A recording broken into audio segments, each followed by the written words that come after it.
당신이 뭔데 감히 우리 회사 일에 참견이야? 그 늙은이가 누군지 모르러 나서다니 정말 철없는 것 같네? 이준석 상무의 차갑고 날카로운 목소리가 연구실을 가득 채웠습니다. 27의 신입 연구원 한지우는 그 자리에 얼어붙은 채 고개를 들지 못했죠. 주변 동료들은 모두 시선을 피하며 각자의 자리로 흩어졌습니다. 누구 하나 지우를 거들어주는 사람이 없었습니다.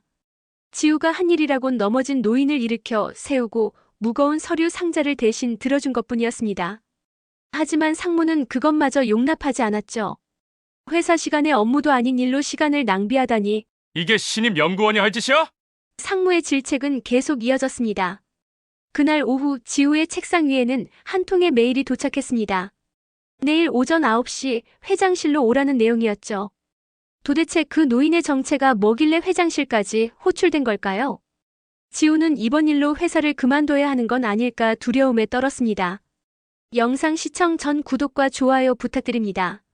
사건은 바로 전날 아침으로 거슬러 올라갑니다. 지우가 연구실로 향하던 복도에서였죠. 흰 가운을 입은 노인 한 분이 높이 쌓인 서류 상자를 들고 비틀거리고 있었습니다.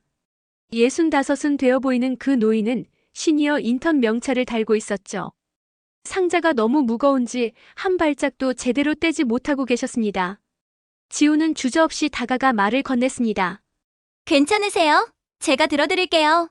노인은 온화한 미소를 지으며 고개를 끄덕였습니다.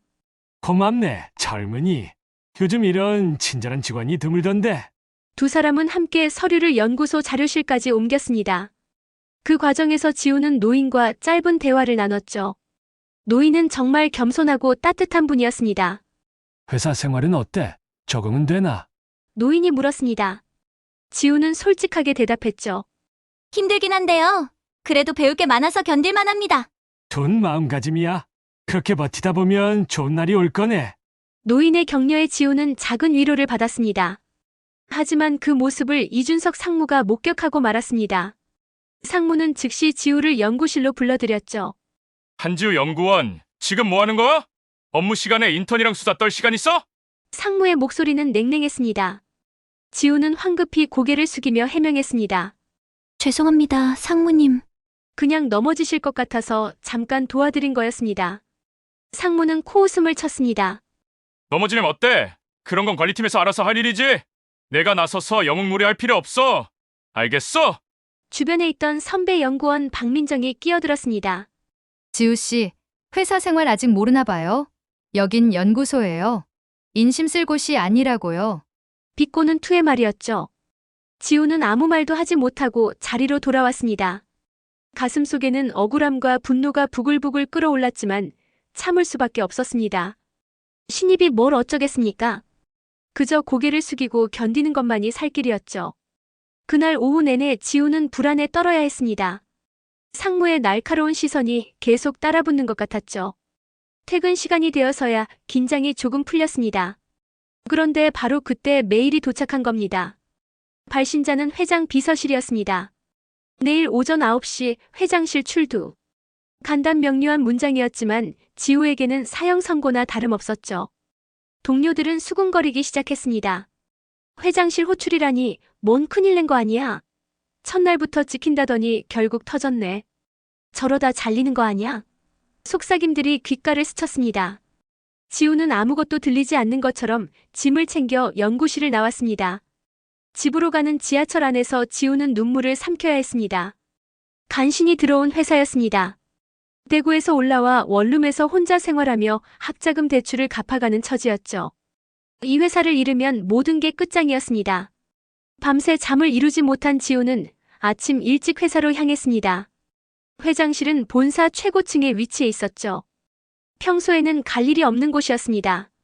엘리베이터를 타고 올라가는 동안 지우의 심장은 미친 듯이 뛰었습니다. 손바닥에는 땀이 송글송글 맺혔죠. 정확히 9시에 회장실 앞에 도착했습니다. 중년의 비서가 차가운 표정으로 지우를 맞았습니다. 한지우 연구원 맞죠? 들어가세요. 회장님이 기다리고 계십니다. 무거운 문이 열렸습니다. 넓은 회장실 안으로 들어서는 순간 지우는 그 자리에서 얼어붙고 말았습니다. 회장 집무실 의자에 앉아있는 사람은 다름 아닌 그 노인이었습니다. 어제 복도에서 서류를 함께 옮겼던 바로 그 시니어 인턴 말입니다. 아니, 인턴이 아니었습니다. 명패에는 정석훈 회장이라고 선명하게 적혀 있었죠. 한지우는 27살의 약학 석사 출신 신입 연구원입니다. 대구에서 태어나 부산에서 자란 지우는 편모스라에서 어렵게 공부했죠. 어머니는 식당에서 일하시며 딸 하나를 대학원까지 보내셨습니다. 지우는 장학금과 아르바이트로 학비를 마련했고 졸업 후 간신히 이 회사에 입사했습니다. 서울 서초동에 위치한 대한제약연구소는 국내 최고 수준의 신약 개발 기관이었죠.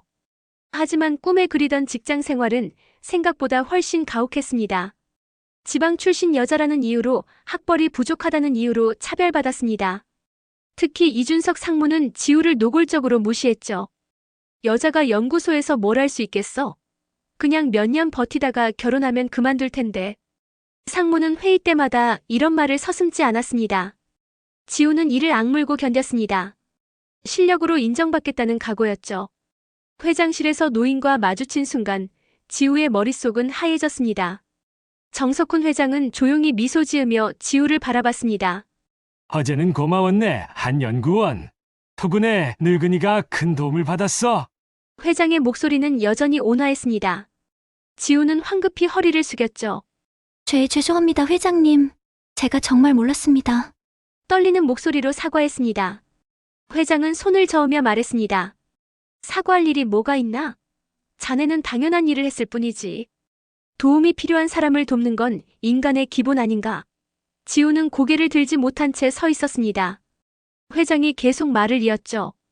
내가 일부러 시니어 인턴으로 위장한 데는 이유가 있네. 우리 회사 직원들이 평소에 어떻게 행동하는지 직접 보고 싶었거든. 지우의 심장이 쿵쾅거렸습니다. 그동안 수많은 직원들이 복도에서 회장을 스쳐 지나갔다고 합니다. 하지만 단 한 명도 도움의 손길을 내밀지 않았죠.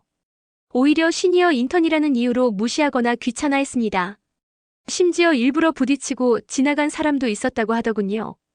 회장은 그 모든 것을 지켜봤습니다. 자네만이 유일하게 나를 사람으로 대해줬어. 나이 들고 직급이 낮다고 함부로 대하지 않았지. 그게 얼마나 귀한 일인지 아나? 회장의 말에 지우는 조금씩 긴장이 풀렸습니다. 회장은 책상 위에 서류를 꺼내며 말했습니다. 자네에게 특별한 프로젝트를 맡기려고 하네. 우리 회사의 차세대 신약 개발 프로젝트야. 지우의 눈이 커졌습니다. 신입에게 그런 중요한 프로젝트를 맡긴다는 건 전례 없는 일이었죠. 회장은 미소를 지으며 덧붙였습니다. 능력보다 중요한 건 인성이야. 자네는 그걸 증명했어. 하지만 회장은 한 가지 조건을 달았습니다. 내가 시니어 인턴이었다는 사실은 비밀로 해주게. 아직 관찰하고 싶은 사람들이 더 있거든. 지우는 고개를 끄덕였습니다. 알겠습니다, 회장님. 비밀로 하겠습니다. 회장실을 나선 지우는 여전히 꿈을 꾸는 것 같았습니다. 복도를 걸어 내려오는데 다리에 힘이 풀렸죠.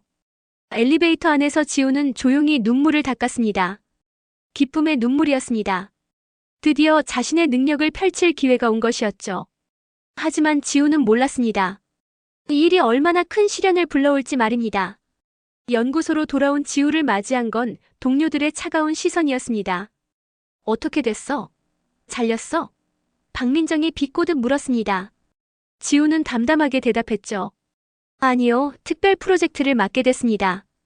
그 순간 연구실의 공기가 싸늘하게 식었습니다. 모두가 믿을 수 없다는 표정으로 지우를 쳐다봤죠.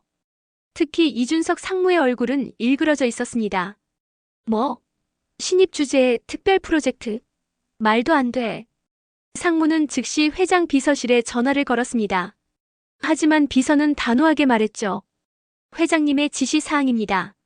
한지우 연구원을 전폭적으로 지원하라고 하셨습니다. 상무는 전화를 끊으며 이를 갈았습니다. 대체 저 여자가 무슨 수를 쓴 거야? 회장님을 어떻게 구슬린 거지? 의심의 눈초리가 지우에게 쏟아졌습니다. 박민정이 속삭였죠. 역시 여자는 방법이 다르네. 뭘 어떻게 한 거야? 악의적인 소문이 퍼지기 시작했습니다. 지우는 아무 해명도 하지 않았습니다. 해명한들 믿을 사람이 없다는 걸 알았으니까요. 그저 묵묵히 자신의 일에 집중하기로 했습니다. 특별 프로젝트는 생각보다 훨씬 중요한 일이었습니다. 치매 치료제 신약 개발 프로젝트였죠. 성공하면 회사는 물론 수많은 환자들에게 희망이 될 연구였습니다. 지우는 밤낮 없이 연구에 매달렸습니다. 데이터를 분석하고 실험을 반복했죠. 회장은 종종 연구소를 찾아와 격려해 주었습니다. 여전히 시니어 인턴 명찰을 달고서 말입니다. 다른 직원들은 그가 회장인 줄 꿈에도 몰랐죠. 회장은 지우의 연구실에 들러 조용히 물었습니다. 연구는 잘 되고 있나? 지우는 고개를 끄덕이며 대답했습니다. 네, 조금씩 진전이 있습니다. 회장님 덕분입니다. 회장은 온화하게 미소 지었죠. 내 덕이 아니야. 자네의 노력과 실력이지. 두 사람의 대화를 멀리서 지켜보던 이준석 상무는 질투심에 불타올랐습니다. 상무는 박민정을 불러 지시했습니다. 한지우 연구 파일 좀 가져와봐. 내가 직접 검토해야겠어.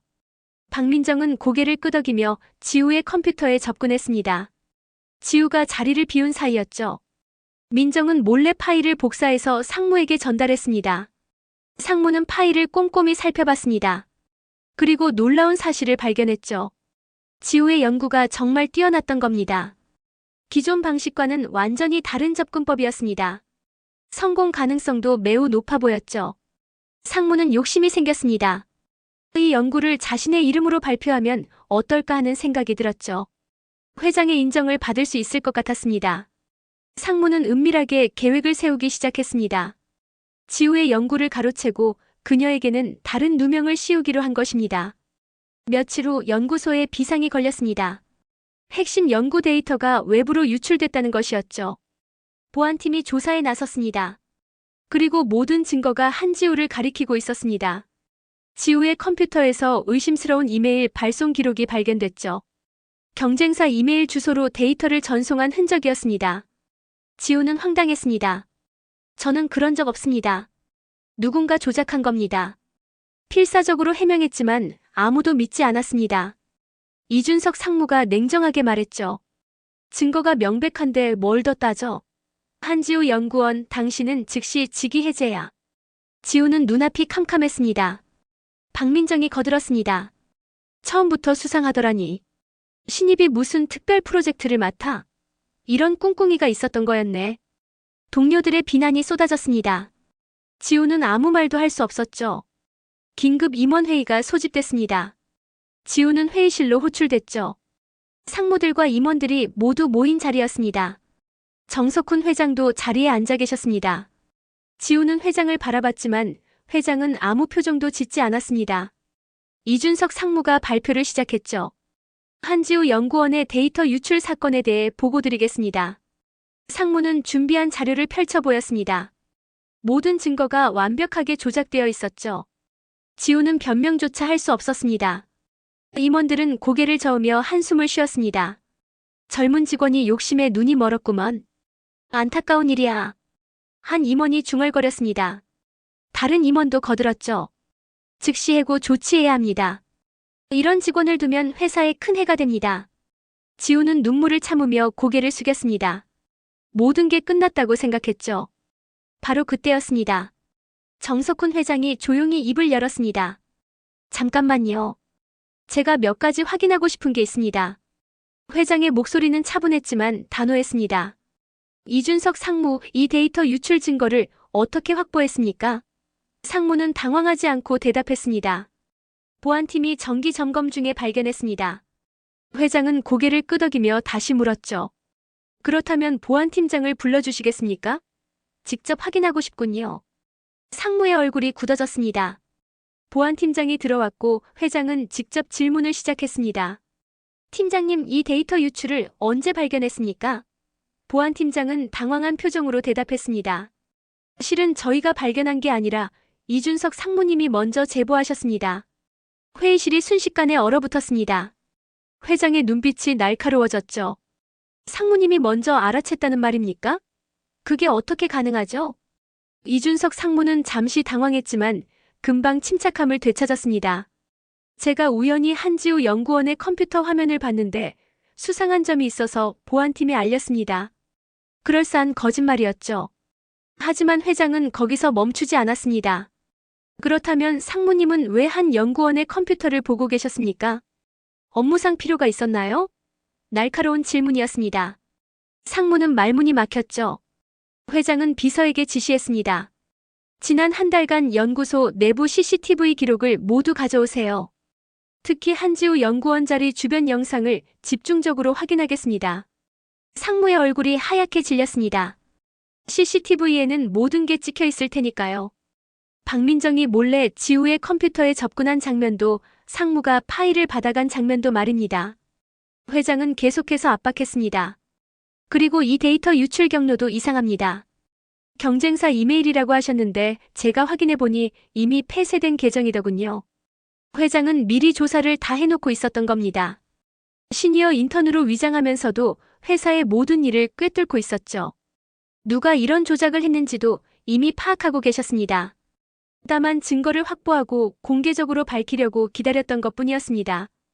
회장은 태블릿을 꺼내 영상을 재생했습니다. 화면에는 박민정이 지우의 자리에 앉아 컴퓨터를 조작하는 모습이 선명하게 나왔죠. 그리고 복사한 파일을 USB에 담아 상무 사무실로 가는 장면도 이어졌습니다. 회의실은 숨소리조차 들리지 않을 만큼 조용해졌습니다.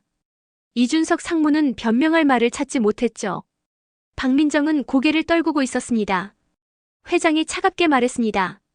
이준석 상무, 당신은 부하 직원의 연구를 훔치려 했고 무고한 신입 직원에게 누명을 씌웠습니다. 이것이 우리 회사 임원이 할 짓입니까? 상무는 아무 대답도 하지 못했습니다. 회장은 다른 임원들을 둘러보며 말했죠. 여러분, 이것이 바로 제가 시니어 인턴으로 위장했던 이유입니다. 직급과 나이로 사람을 판단하는 문화 약자를 짓밟고 성과를 가로채는 행태를 직접 확인하고 싶었습니다.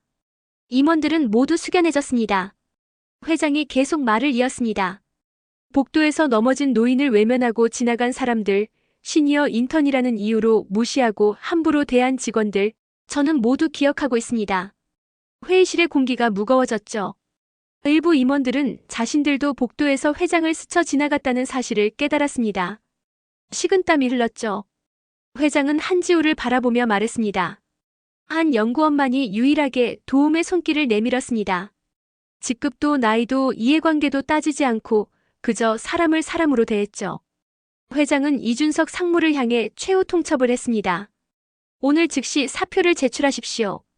박민정 연구원도 마찬가지입니다. 우리 회사에는 이런 사람들이 필요 없습니다. 단호한 목소리였습니다. 상무는 마지막 발악을 했죠. 회장님, 제가 이 회사를 위해 얼마나 많은 일을 해왔는지 아십니까? 이렇게 하시면 안 됩니다. 하지만 회장은 단호했습니다. 당신이 한 일들은 인정합니다. 하지만 그것이 비윤리적인 행동을 정당화할 수는 없습니다. 능력보다 중요한 게 인성입니다. 상무는 비틀거리며 회의실을 나갔습니다. 박민정도 눈물을 흘리며 따라 나갔죠. 남은 임원들은 모두 고개를 숙이고 있었습니다. 회장이 마지막으로 말했습니다. 오늘 이 자리에 계신 모든 분들께 경고합니다. 직급이 높다고, 나이가 많다고, 오래 다녔다고 해서 함부로 행동하지 마십시오. 저는 항상 지켜보고 있습니다. 회의가 끝나고 지우는 회장에게 깊이 인사를 드렸습니다. 회장님, 정말 감사합니다. 회장은 부드럽게 웃으며 말했죠. 고마워할 건 없네. 자네가 올바르게 행동했기 때문에 일어난 일이야. 앞으로도 그 마음을 잃지 말게. 지우는 눈물을 참으며 고개를 끄덕였습니다.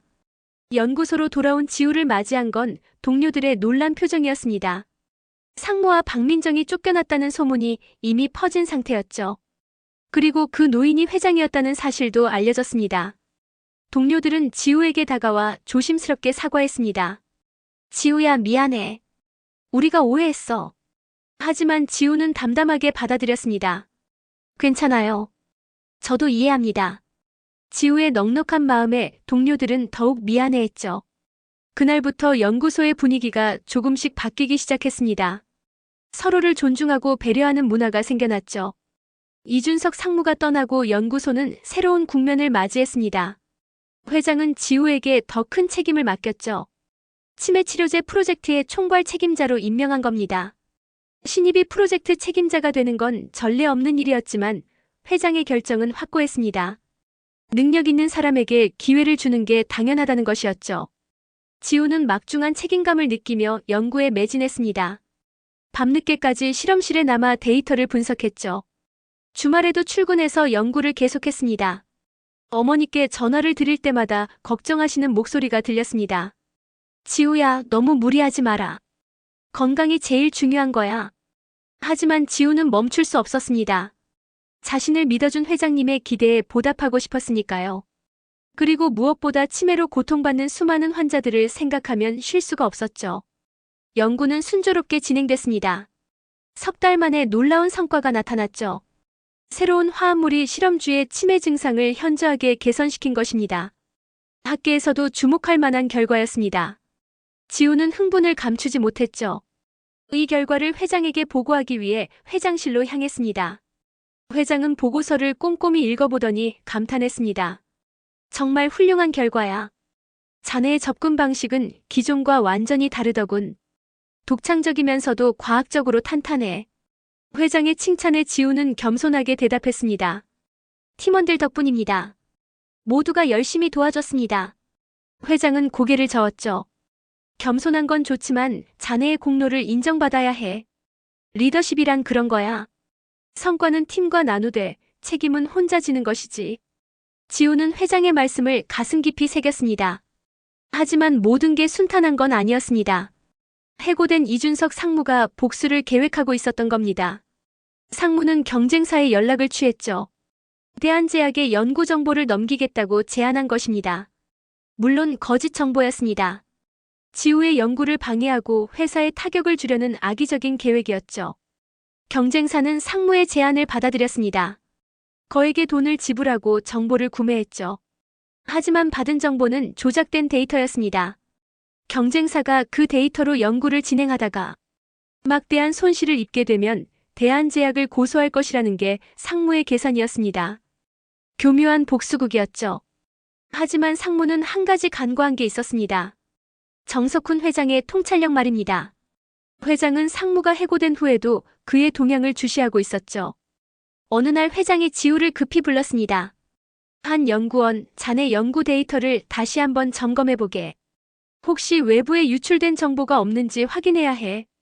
지우는 즉시 보안팀과 함께 점검에 나섰습니다. 그리고 놀라운 사실을 발견했죠. 상무가 재직 중에 몰래 복사해간 파일들이 있었던 겁니다. 하지만 다행히도 그 파일들은 초기 버전이었습니다. 지우가 연구 방향을 수정하기 전의 데이터였죠.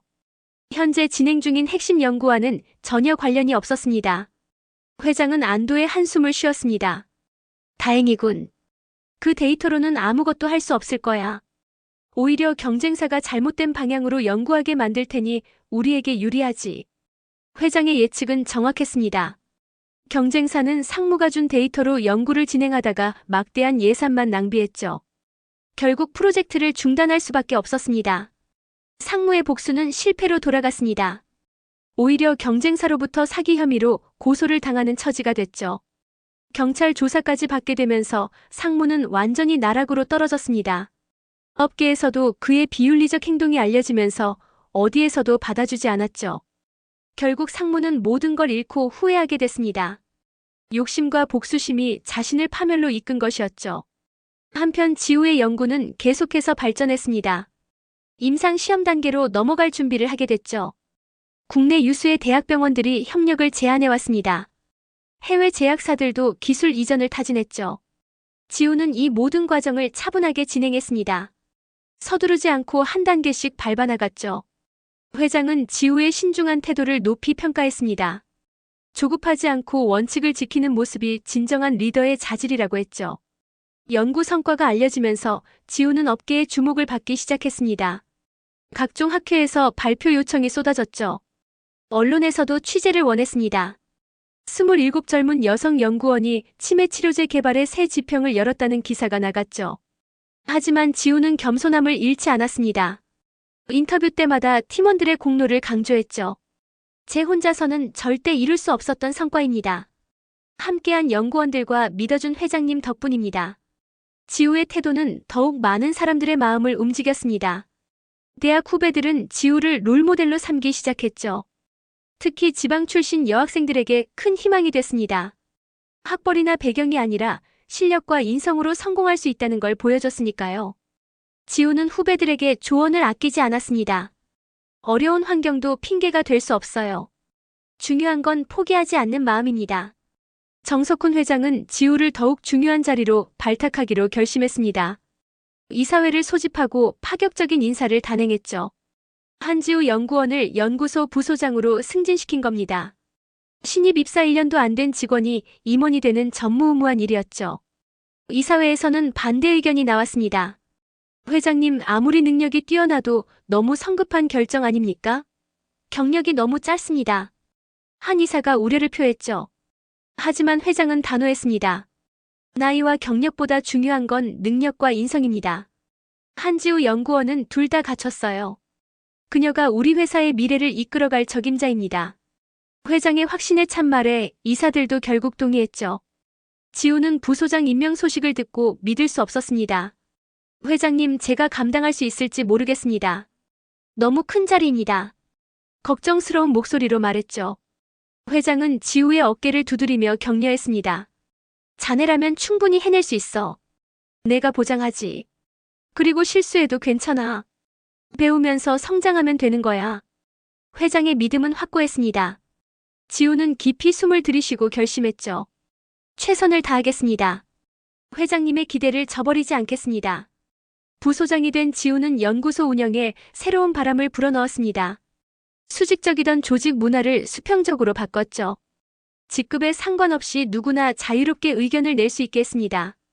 연구원들의 복지도 개선했습니다. 육아휴직을 쓰기 어려웠던 여성 연구원들을 위해 제도를 정비했죠. 시니어 연구원들도 존중받는 분위기를 만들었습니다. 변화는 빠르게 일어났고 연구소의 생산성도 크게 높아졌습니다. 직원들의 만족도가 올라가니 자연스럽게 연구 성과도 좋아졌죠. 하지만 지우는 한 가지 일을 꼭 하고 싶었습니다. 바로 시니어 인턴 제도를 개선하는 것이었죠. 회장님처럼 경험 많은 어르신들이 제대로 대우받고 일할 수 있는 환경을 만들고 싶었습니다. 지우는 회장에게 제안했습니다. 회장님, 시니어 인턴분들을 단순 보조 업무가 아니라 멘토로 활용하면 어떨까요? 젊은 연구원들에게 경험을 전수해 주시는 역할 말입니다. 회장은 눈을 반짝이며 대답했죠. 훌륭한 아이디어야. 바로 실행에 옮기게. 새로운 시니어 멘토 프로그램이 시작됐습니다.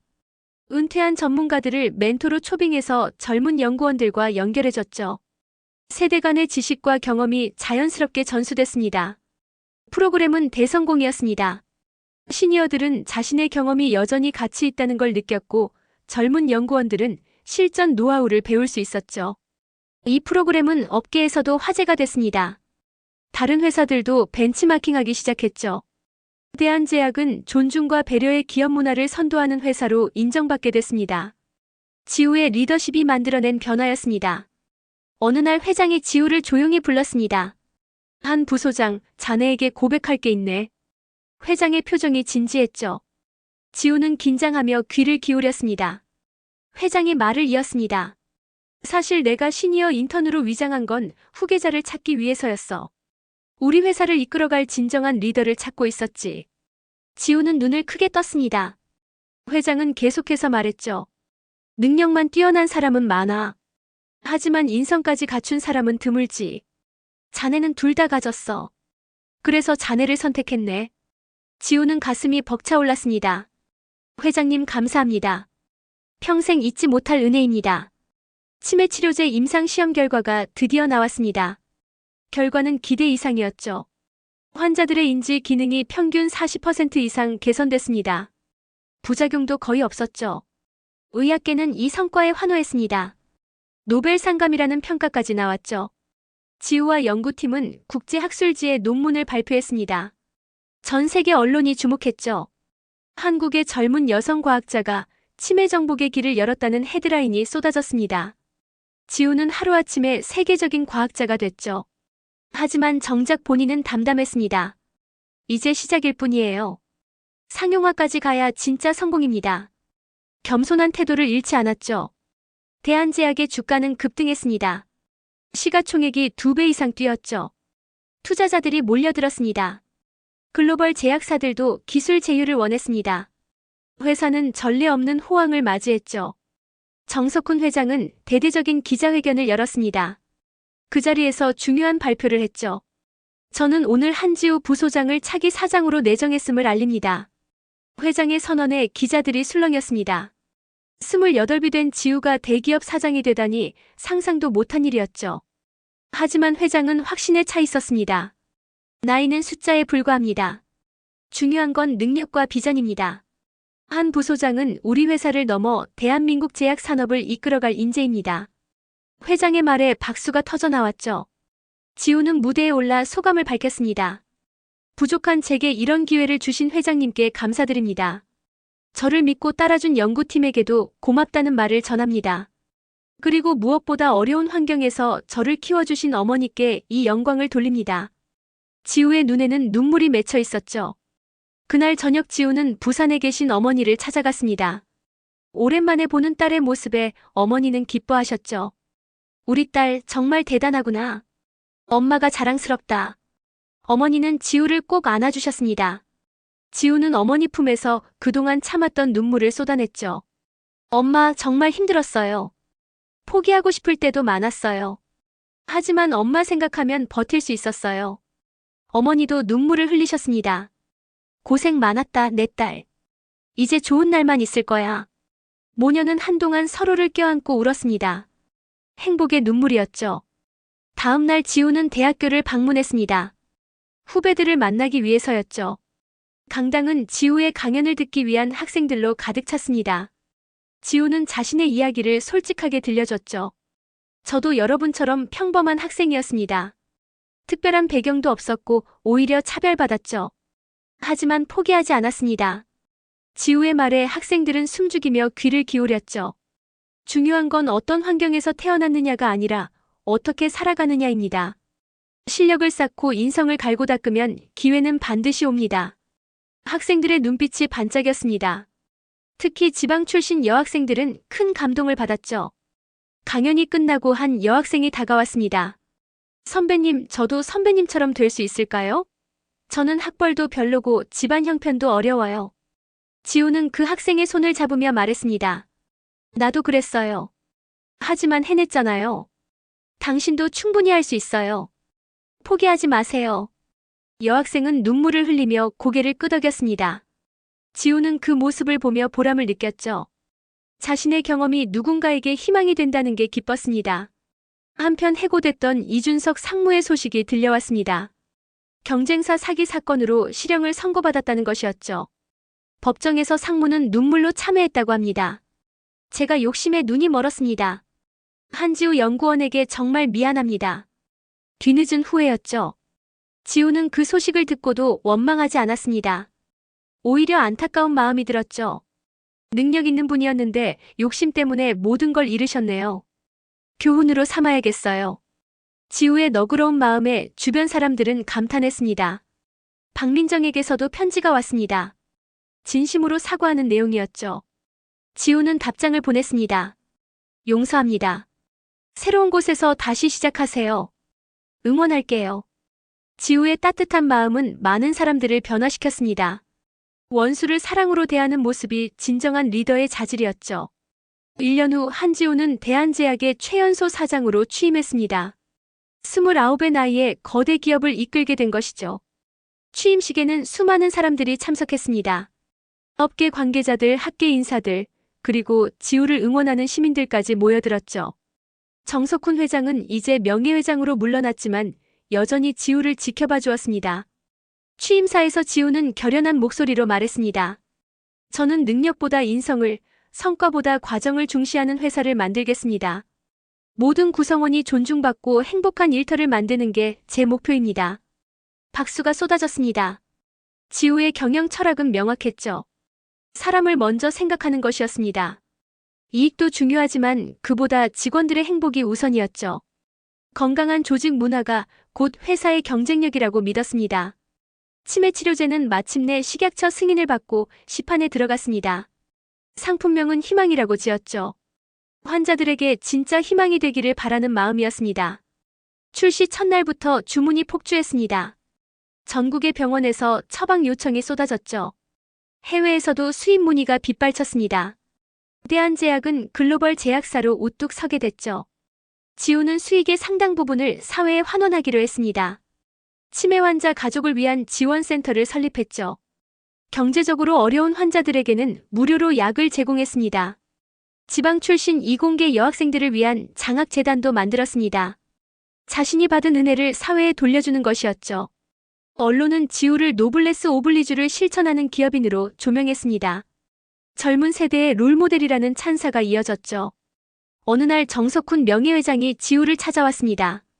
함께 차를 마시며 회장은 조용히 말했죠. 한 사장, 자네를 처음 봤을 때부터 알았네. 이 사람이다 싶었어. 지우는 고개를 숙이며 대답했습니다. 회장님 덕분입니다. 회장님이 기회를 주지 않으셨다면 지금의 저는 없었을 겁니다. 회장은 고개를 저었습니다. 아니야. 자네가 그 기회를 잡았기 때문이지. 복도에서 쓰러진 노인을 일으킬 때 자네는 그게 시험인지 몰랐잖아.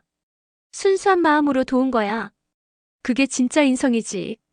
지우는 그때를 떠올렸습니다. 정말 아무 계산 없이 그저 도움이 필요한 사람을 도왔을 뿐이었죠. 그 작은 선택이 인생을 바꿀 줄은 꿈에도 몰랐습니다. 회장이 말을 이었습니다. 직급이 낮다고 나이가 많다고 함부로 대하지 않는 사람. 그런 사람이 진짜 리더가 될 자격이 있어. 몇 년 후 대한제약은 아시아 최대 제약사로 성장했습니다. 지우의 리더십 아래 회사는 지속적으로 혁신했죠. 신약 개발뿐만 아니라 조직 문화에서도 업계를 선도했습니다. 일과 삶의 균형을 중시하는 기업, 다양성을 존중하는 기업으로 인정받았죠. 전 세계에서 인재들이 몰려들었습니다. 일하고 싶은 회사 순위에서 항상 상위권을 차지했죠. 지우는 어느덧 34이 됐습니다. 여전히 연구를 멈추지 않았죠. 사장실보다 연구실에 있는 시간이 더 많았습니다. 현장을 중시하는 리더십이었죠. 직원들은 그런 지우를 진심으로 존경했습니다. 말로만 하는 게 아니라 직접 실천하는 리더였으니까요. 부산에 계신 어머니도 이제 편안한 생활을 하고 계셨습니다. 지우가 모신 덕분이었죠. 어머니는 딸이 자랑스러워 눈물을 흘리곤 하셨습니다. 지우는 종종 후배들에게 강연을 다녔습니다. 항상 같은 메시지를 전했죠. 능력도 중요하지만 인성이 더 중요합니다. 사람을 사람으로 대하는 마음, 약자를 배려하는 마음, 그게 진짜 성공의 열쇠예요. 학생들은 지우의 말에 깊이 공감했습니다. 책으로만 배우는 게 아니라 삶으로 증명된 진리였으니까요. 어느 인터뷰에서 기자가 물었습니다. 사장님의 성공 비결이 뭡니까? 지우는 잠시 생각하다 대답했죠. 특별한 비결은 없어요. 그냥 당연한 일을 했을 뿐입니다. 도움이 필요한 사람을 돕고 옳은 일을 하려고 노력했어요. 그게 전부예요. 겸손한 대답이었지만 깊은 울림이 있었습니다. 그게 바로 지우가 사랑받는 이유였죠. 오늘 이야기 어떠셨나요? 작은 선택이 인생을 바꿀 수 있다는 교훈을 얻으셨기를 바랍니다. 구독과 좋아요로 응원해주시고 소중한 댓글 남겨주세요. 시청해주셔서 진심으로 감사드립니다.